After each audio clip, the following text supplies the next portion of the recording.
All right, what's up, guys? Today I want to talk about sports gambling. Now, a lot of people think it's like a degenerate thing. That's why I want to talk about it because I feel it's getting a little out of hand. If I tell people I'm sports gambling, they're like, "Oh, oh, be careful. Oh, you're gonna lose all your money. Oh."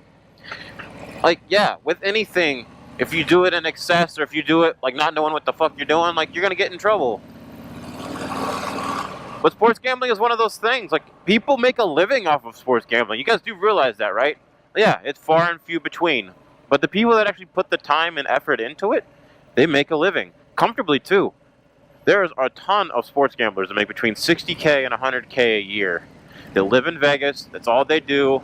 They wake up, eat, breathe, shit, sports. That's all they do. And there's also people that make freaking $1 million or more sports gambling. So, like, don't give me this crap like, oh, sports gambling is so bad and you're gonna lose all your money. It's very annoying to hear that all the time. So yes, when I first started out sports gambling, I gotta admit, I wasn't the best. I was playing with my emotion, I was betting on some teams that I liked.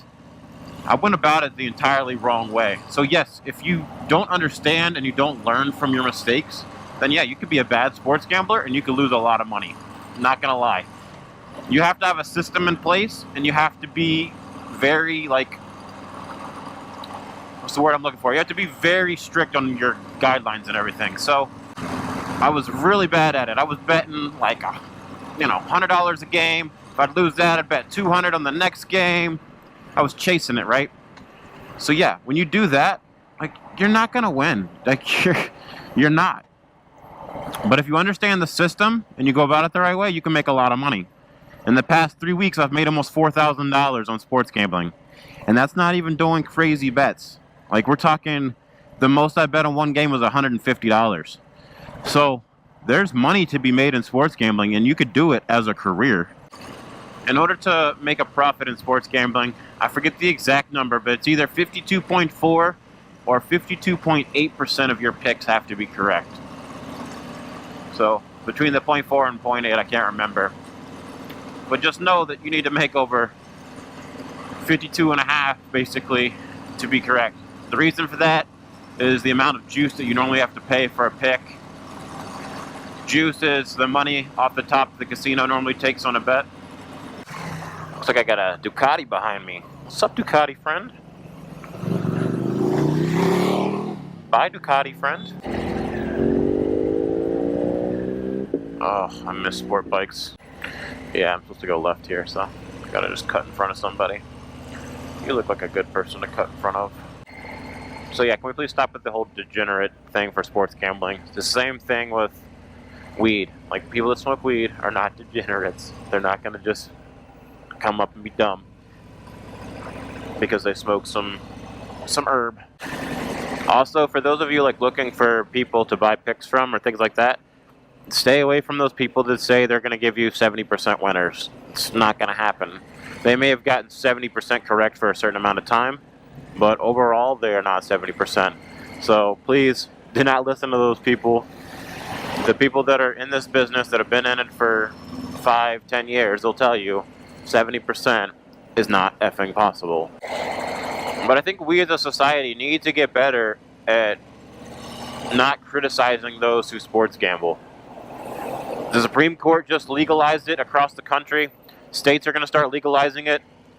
Like, it's one of those things, guys. It's right up there with marijuana. You don't want to be criticized for when you smoke marijuana, so I don't want to hear you criticize someone that sports gambles. It's just like with alcohol and just like with drugs. There's going to be people that abuse it, or there's going to be people that can't handle it. That's just part of life. But for the majority of us that enjoy it, use it as a hobby, and are responsible gamers, it is totally fine. I don't understand why there's such a stigma that you're just a degenerate just because you gamble on sports. And as someone with a finance degree and an MBA and all that business shit, I would sit there and tell you, like, the stock market in itself is the same thing as sports gambling. You're essentially hoping that a stock goes up or down. Yes, you're doing the research. Yes, you're looking at the annual reports. But as an average investor, like, get out of here. Don't act like, you got some great information that the stock's gonna go up or it's gonna go down. Like, the people at Goldman Sachs and Wall Street, they've got that information way before you do. So you can have hunches and you can have things that you think is gonna happen, but you don't know. You have no idea.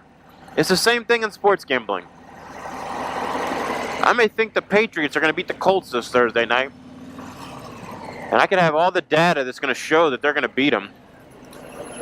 But do I know if they're going to cover an 11-point spread? No. That's a lot.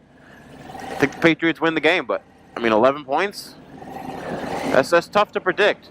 So you're doing a lot of research, you're doing a lot of data, and then you're just hoping it happens. It's the same thing with a stock.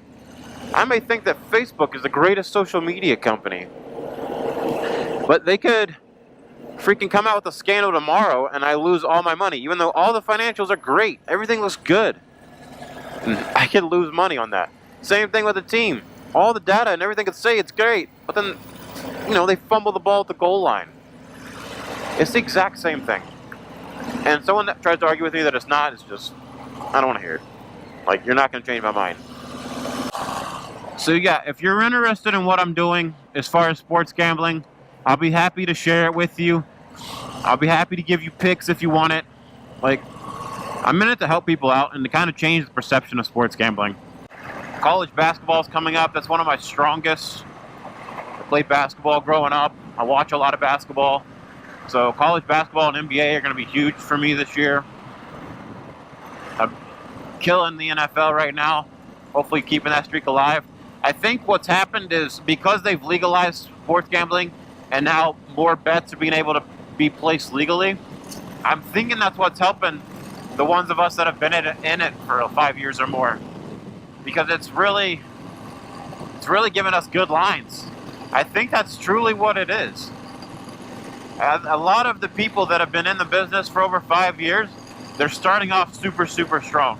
And I honestly believe it's because it's been legalized. We're having a lot more average Joes out there gambling, and it's causing us to get some pretty good ideas of where we should be betting based off of what is the public pounding, what do they think is going to happen? Because, normally the public's wrong.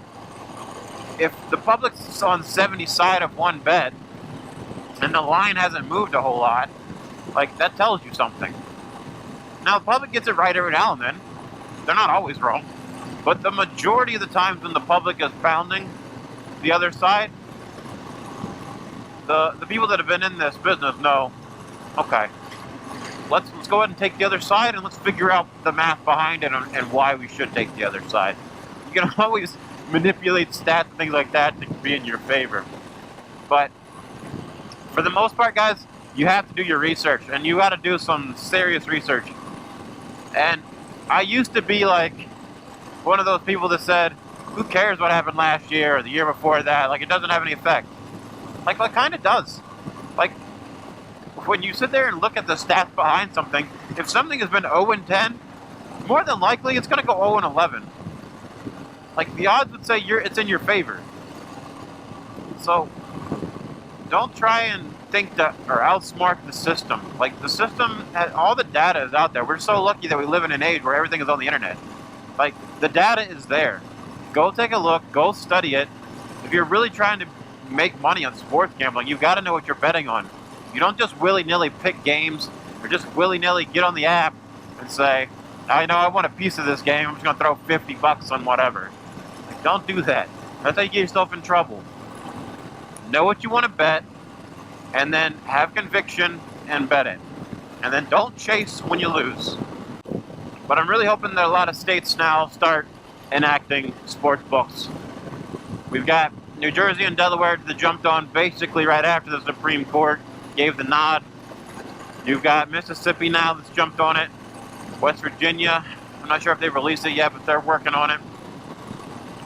There's states in the process that have things in place to be able to go ahead and do this. So it's really exciting. I can't wait. It sucks that I'm in Georgia and North Carolina most of the time. Got no chance of getting that here in the next couple of years. It's like I almost should just move to Vegas where pot is legal and sports gambling is legal. I mean, what else do you need? About to pass little CRV because he's on the phone and he doesn't give a shit about who's behind him. Man, I miss riding. It's such a nice day out today. I think like it's always nice when I get on the bike. I think I say it's nice outside every time I'm on it. Like, oh, it's so nice. It'll be like 92 degrees. Like, oh, it's so nice. I just really love riding motorcycles. I think eating, riding motorcycles, and sports gambling are three of my favorite things to do. So yeah, those of you that have watched my other video on the Raptor, I still haven't come up with what I want to do yet, and if I should sell it or not. I'm still debating it. I saw that there's a Challenger Hellcat Red Eye that's coming out the end of this year. It's going to have like over 790 horsepower in it. It's going to be 0 to 60 in 3.4. It's just stupid quick. So, plus, I've had a Challenger before and I absolutely loved it. Like, yeah, it's a fat bitch and it's, you know, it's heavy. But if you can get 0 to 60 in 3.4, who cares how freaking fat and heavy you are? Like, you're getting the job done. Ugh. I should have wore some sunglasses today. I wasn't even thinking about it when we were squinting. Like, ugh. But on a positive note, leaving for New Zealand in 3 weeks from today. Can't freaking wait. I'll be taking my helmet, my GoPro, and everything with me on that trip. I'm actually going to buy a handle for the GoPro too, so that way I can get some good photos and get some good video for you guys. I'm hoping to post 3 or 4 videos from New Zealand. Of course, not while I'm there. I'm going to be having too much fun to sit there on a MacBook and edit videos. But I will definitely get some good footage and piece it together. And hopefully have created a good video for you guys to watch. You guys can see the Six Flags over there. In one of my previous videos, I said it's where dreams go to die. It's never busy. There's no one ever there. I've heard some of my employees say that they do go there, but I don't know. I've never seen any of that stuff in action. And yeah, the park could be closed right now, but I don't know why. It's freaking 80 degrees still. So anyways, guys, my final point on sports gambling is this. Let's please stop bashing people that sports gamble. Let's understand that it has just been legalized and that it's going to grow, the same as marijuana. Like, this negative perception around it is ridiculous. Like, some people can do it as a hobby, and some people can make really good money doing it. Sports gambling is going to cause some people to not have to go to work every day, and they can sit there and do what their passion is and love it. Hell, I may even quit my job and just do it full time. At some point, you guys just have to get off of the sports gambling is bad, how dare you gamble your money thing. We can all admit that there's going to be degenerate gamblers out there. There already are, and there will continue to be. The same as there's alcoholics out there, and the same that there's people addicted to drugs and everything. There's people addicted to the gym, for crying out loud. And so, like, don't sit there and tell me, like, oh, you're going to get addicted, or oh, you're going to lose all your money. Like, no, there's people out there that are responsible. They can still pay their bills. They can still do things that they enjoy. But they can also sports gamble. It blows my mind that people think that they can't do both. Maybe that's a reflection of yourself. Maybe you're not good at being able to pay your bills and sports gamble and things like that. So maybe you should look internally instead of trying to, you know, project that onto everyone else. I pay my bills just fine, thank you. That $4,000 that I've made, and mind you, I'm only gambling roughly $500, maybe $600 a weekend. It's not like I'm betting thousands of dollars to win thousands right now. Like, I bet $500-600, and I've turned that each week into profit, which has been the $4,000, and that $4,000 has gone and paid for this GoPro and the MacBook that I bought. So I've already paid for all the supplies I bought to create this channel just from sports gambling. Just as much as I made the $4,000, it could go the other way. I could have been down $1,500. But that $1,500, I'm okay with not having. Because I know it's a long-term game. I'm not in sports gambling for the weekend or for the month or two. Like, I'm in it for the long haul. So I know that if I can maintain 55% or more, like, I'm gonna be successful at it. And so far, I've been doing super well at it, and it's paid off for me tremendously. So I'm going to continue doing super well, hopefully. But other than that, guys, I'm out.